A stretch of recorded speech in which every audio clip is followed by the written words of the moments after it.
Hello and welcome to another S'more RV fun video. Today we're talking about our chili that we bring camping with us. It's fall season. It's time to start making those chilies. This chili is very special because it includes ingredients that I've killed. It's venison chili. Now, you don't have to use venison. I'm going to get into all the ingredients here in a minute, take you back to the beginning, but I wanted to show you, this is what we're looking at about 2 hours after cooking. Right now I got it down on low, which I'll get to and talk about, but this is the chili we're looking at. We got apples in there, we got mushrooms, peppers, we got very small diced peppers. Anything you want in your chili, it's up to you, and I'm going to reiterate that fact. So get in on this, check out this chili. Here's all the ingredients we go through. Great for camping. Make this ahead of time. That's what I'm doing. We're going out for the weekend. Make it ahead of time, and then you just keep reheating it all weekend, and there's nothing beats it. So let's get into some of these ingredients. Ingredients here that you might not have access to, such as venison burger. I shot those. But I think the key to remember is that you can mix meats. So I just got some lean ground beef to go with venison, mixing a lot of that up. I've done sausage in here before. So this is all variable. And I would say go out there and try different meats. Combine things. Put sausage. If you have venison or bison or things like that, don't be afraid to mix them. So I got some oil here. That's going to obviously be just for the pan to get things hot. I got my two assistants here getting ready to have. This is right. So other things I put in which are a little different. I do a combination of baby portobellas or just portobellas in general and a cremini. I think that's how we're going to say that. Cremini mushrooms. 2 onions, about medium size. I don't want to put too many onions, but those are good size for what we're doing. There's 3 apples. Then we got 3 apples, which I've already peeled, but I'm going to... Why do you need 3 apples? Because we're going to sweeten it up there, little sweet girl. So we got 3 apples. We're going to dice these. We're going to dice our onions. We're going to dice up our mushrooms. And then, that's the meat we already talked about that. Pay attention. Over here, we got hot peppers. So the keys that I like is I always put jalapenos, and all I'm going to do is cut off the ends and seed them and then let those sit in whole. But depending on how much spice I want, I got some habaneros here. I got some, let me see, I think those are finger hots, serrano, and red frescas. So these add extra heat and spice. They're so hot. They're so hot. So based on how it tastes when I'm eating it, as I'm cooking it, I add more or less of this. I don't use any kind of spice that's going to add heat, but I do use chili powder. Any kind of brand chili powder is fine. Paprika really doesn't have a spice to me at all. So that's more just for color and then a little bit of taste, but no spice. Little ground pepper, salt I'll add. And then my other key that I use crushed and diced tomatoes. So I use a combination of these 3. Brands to me don't matter. I am typically a red pack guy. But what we're going to do is go ahead and start. The first thing I'm going to start is cooking the meat. So I'm going to add all the meat. And over here you can see I got my giant pan. I'm going to cook everything in here. We're going to cook it pretty much medium the whole time. We might kick it up a little bit just to get it to boil. But we're going to go ahead and get this started. I almost left out one of the main ingredients. So beer. You could do whatever you want. Right now, Oktoberfest just came out, so I'm using that. I usually use a Guinness or a stout beer.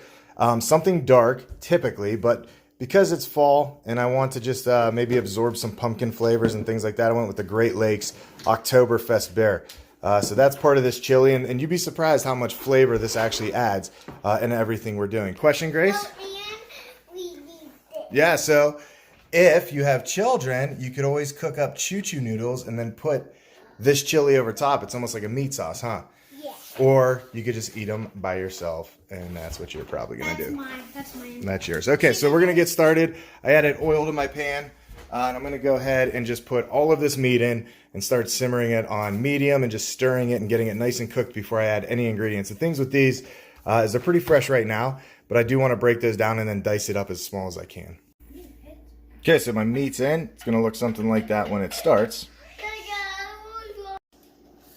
There's my diced apples, and I think what you should note about apples is they're going to be sweet, right? So I got Honeycrisp apples. I don't think I mentioned that. But the sweeter the apple, the better. So if they're in season and they're very sweet or a little tart, that's good because it helps you cut some of the heat you might put in. So I just diced these, but you'll notice I left some of the pieces bigger and some of the pieces smaller. And the reason for that is once they start to cook, these actually break down, but they still stay chunks. So when you're eating it, you kind of get that different in texture and you have some really soft flavors in there. I'm a big proponent of having different textures in your food. The other thing over here, we got our meat going. You can see it's steaming a little bit, so if you just give this a stir and pull off the bottom, you can see that I'm starting to cook thorough. So I will cook this meat completely before I add anything else into it. Okay, onions. Again, like apples, all about texture. My wife's not a big fan of onions, so I cut them a lot smaller because then you're not going to have big chunks that you're crunching on, but you're going to get a ton of flavor out of these. These were yellow onions. I think I keep forgetting to say what kind of things I'm getting. Just regular yellow onions. Spanish onions are good. Purple onions are a no-no. White onions are a no-no. So yellow or Spanish onions is what you want to do here. Diced pretty fine compared to my apples. Mushrooms are now diced. Again, texture. Leave some big pieces, leave some little ones. Just mixed them all together. Gonna go check on our meat over here. You can see the color is definitely changed. It's getting more gray. It's boiling, but again, I'm on medium down here, so you're never gonna really burn your meat as long as you keep stirring it. So that's key. Keep stirring as you're cutting. You're gonna cut forever. That's where all the time is taken up, is cutting everything up. So now what I'm gonna do is just kind of cut these peppers up real fine. I'm gonna make just a little mixture of them. With the jalapenos, I'm gonna at least cut 2 of them really, really fine, but then I'm gonna keep these ones. Sometimes I like to just crack these and then stick them in and let them kind of just soak it all up. So I'm gonna cut these, again with my jalapenos, I'm just gonna cut off the ends and seed them and then use those as like big flavors. Grace, you have something to say? And this is my favorite part. Grace is our official salter. If there's a lot of salt in the green beans, she insists that she needs more. You guys love salt. Peppers are all chopped up. These are very finely chopped. And what I like is that I mix them. So there's habanero. There's all those other peppers I named earlier. Those are nice little surprises that are going to fall in here. So I got just a little pile of them there. And then you can see what I do with my jalapenos is I actually hollow them out. So I seed them, I hollow them. Because I buy so many serranos, I like keeping these separate. And then I'm going to dice these into like just little slivers. And I'm going to mix them with a little bit of habanero. And then I just keep those on the side because when I actually get ready to go eat this, I always put a spoonful of fresh peppers on top. So I would highly recommend, if you're making this for whatever, go ahead and just dice up some of these extra and then you have them to put on top. So right now we're ready because our meat has now, you can see, started to bubble. It's completely grayed out. So we're ready to just add everything. And what I do is I always add in this big ingredient here first. Just going to drop that in like that. Give it a shake or two. Okay, so we're all in there. That's good. Go ahead and grab our mushrooms. Rossi Jr. helping out. Cheese, he says. So now we got our mushrooms in. Again, these are just mixed. More mushrooms. All right. We're all in with our mushrooms.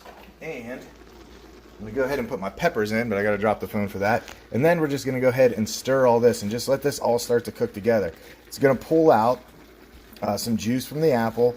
The mushrooms are going to put water out, and then we're going to start to add our spice, our salt, our pepper. Grace is excited and ready to do that. The last thing I add before I add my sauce is the beer. So we're going with these next. We got our spices Grace is keyed up on, and then we're going to put the beer in. Just kind of deglaze, if you want to use that word. All in here, and then our sauce goes in. Just look at those colors in there. I mean, that's another thing to consider is your coloring you're adding. There's no right or wrong things to put in chili. You might be saying to yourself, why are there no beans? My wife doesn't like beans, so I don't have any beans. But this is more of just a meat chili. It's honestly almost like a meat sauce. Being that I make a lot of meat sauces, that's what it reminds me of. So you could literally put this on pasta and it's delicious. So all of this is in here, cooking it down for a little bit. I'm going to go ahead and add the beer right now. Let's show you what that looks like. All right, we're adding in our Great Lakes Oktoberfest beer. Just one. You don't want to get it too much. If we put all our sauce in and there's it's more meaty and not watery enough, you can add another beer there. Sometimes I like to add water. But now I have all these ingredients in here and I'm just going to stir them all around and just let them cook for a little bit without adding in my last part, which is really the wet ingredients of it with the sauce. We've reduced this down now for about 10 minutes. You can see the juice is starting to come up. Again, on medium. Don't go over medium. We're going to add some of our tomato ingredients. We got petite diced again and crushed. Again, all about texture. So I'm going to add these in. And what I'm going to do is I'm going to go ahead and stir this in. And I can already tell you right now that it's just going to be more meat than anything. So I like to add water. I'm going to go ahead and get some water over here. Oh, the old sinkaroo. I'm going to do about a half of a can. And I use the same can just to get anything that's left over, and I'm going to go ahead and dump that in. And we're going to go ahead and stir this, start to see what it comes out like consistency-wise. Now, if you're going to cook this for a long time, it's not a bad idea to put more water in than you think, or more sauce, or more beer, whichever one you want to do. Again, this is your chili to make it your own. Put as much as you want. So you can see that consistency now. We got definitely some water ingredients, but as this cooks down all day, you're going to lose a lot of water out of it. So you're going to lose a lot of your moisture, which is going to leave over meat. You're going to have a lot of the thick ingredients left. This is really about cooking. I'm actually making this for a weekend. We're going camping. So I'm making this for really tomorrow and Saturday. It's Thursday. And, you know, I'm going to cook it as long as I can tonight. And then once we get out to the campground, we'll cook it all day while we're there. But that's going to reduce. So I want to make sure there's a little more liquid inside than I would typically do. So, color-wise, it's starting to get a little brown. You can see that. I like it when it's darker. So that's where our spices are going to come into play. And I'm going to call my assistant Grace in to add the spices. All right, so we got Grace with the chili powder. Go ahead and just go ahead and dump that. Again, we're not using measurements. All right, that's good. So we're not using measurements. Chili powder, again, to me, doesn't have heat, but it adds color and flavor. So we're going to do that. We got a paprika. We're not going to put a lot of that, so go easy with it, okay? Don't dump the whole thing. There you go. A little dish dash. Dish dash. Dish dash. That's good. Okay. Go ahead and grab that pepper. We're going to add all of that. I'd say that's about a tablespoon. We don't use measurements in this house. That's good. Keep going. There you go. I grab the salt. And we're going to go ahead and add... All of it? Yeah, what the hell. Dump it all in. We could always cut it if we need to. Go ahead. Perfect. All right. So we have all those ingredients in. We're going to go ahead and stir them. Can I spot? Yeah, go ahead. I'm probably once again going to add a whole nother crushed tomato can in this. And those are, I think, the 48-ounce cans of tomato sauce. 28-ounce. I can't read. 28-ounce cans. So we're going to end up adding 3 of those total into our ingredients here. So from here, we just let it cook. That's really the last thing we had to do. We're just going to let it cook for as long as we can. Don't be afraid to taste it periodically. Now that we have everything cooked in there, the meat's cooked, we can go ahead and start tasting it to see where our flavors are at. We are about a half hour in. Have my lid on for now. Again, if you leave your lid on, it's not going to evaporate as much. Mine does have the little pressure hole in there. But when you take that off, you're going to see in here what's going on. We're on medium still, not cooking above medium, and we're boiling. So see a lot of color in there, a lot of red to it, a lot of browns. But you have those little bright flashes of yellow and green in there.